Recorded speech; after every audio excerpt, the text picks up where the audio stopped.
bill to the House. The question is that the motion be agreed to. I recognise the honourable member, Charles Chauvel. Thank you, Mr Speaker. Mr Speaker, I want to say at the outset that Labor will be voting to send this bill to Select Committee for scrutiny.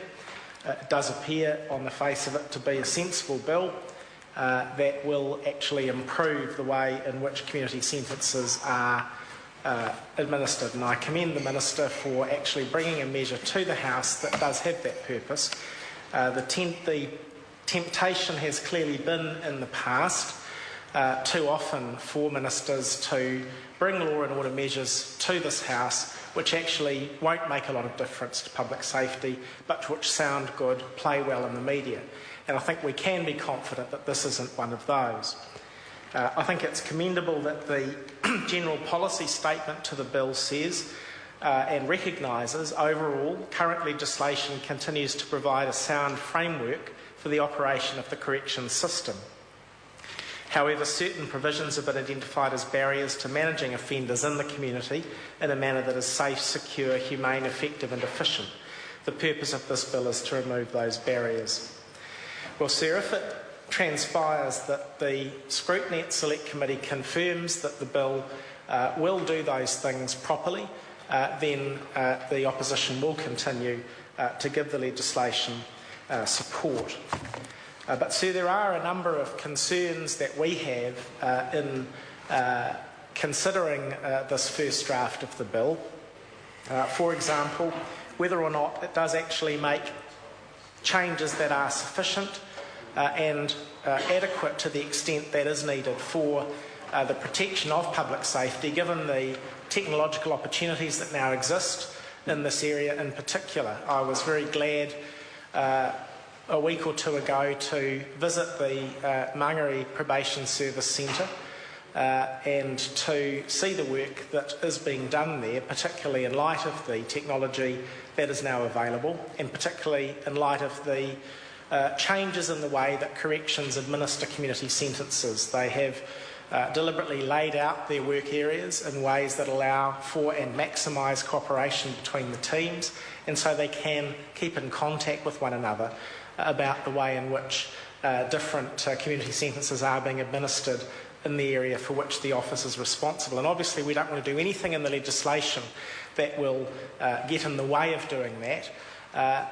We've heard the Minister and also the Chief Executive of the Department in recent days talk about the need for a restructuring in the Department to ensure that its different business units work more effectively together. Again, we want to make sure at Select Committee, and I'm pleased to see the Minister nodding, that nothing in this bill gets in the way of that aim, and indeed that the restructuring itself actually fulfils that purpose.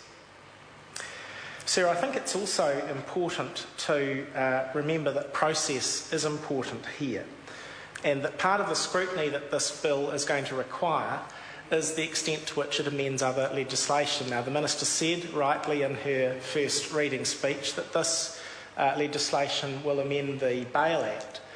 And I note, sir, that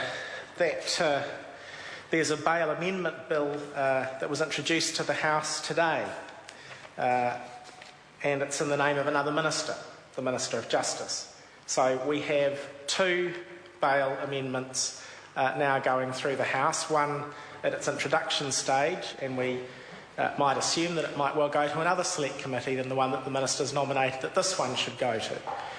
So while I praised the Minister earlier for bringing forward sensible reform, there is a clear issue with coordination in this government in the law and order area, and the Minister, I think, needs to hear the concern that I'm expressing in this area.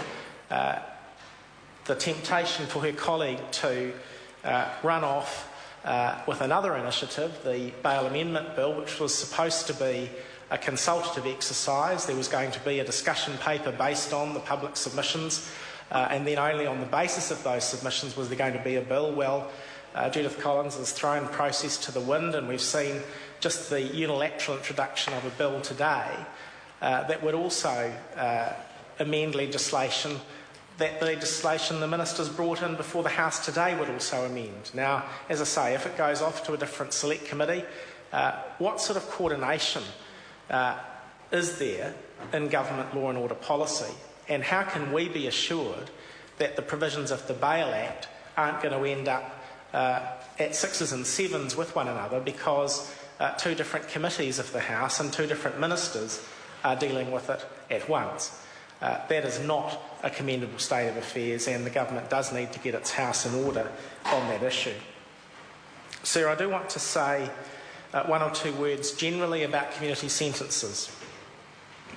Corrections is set at its current rate to become the largest government department. We've already heard the Minister of Finance himself say that prisons are a moral and fiscal failure. And it is important, therefore, that corrections takes an evidence-based approach to what works and what doesn't in respect of the sentencing of offenders. There's plenty of evidence that community-based sentences work and are a worthwhile option to consider, particularly as an alternative to custodial sentences, where that's an appropriate thing to contemplate in the interests of public safety.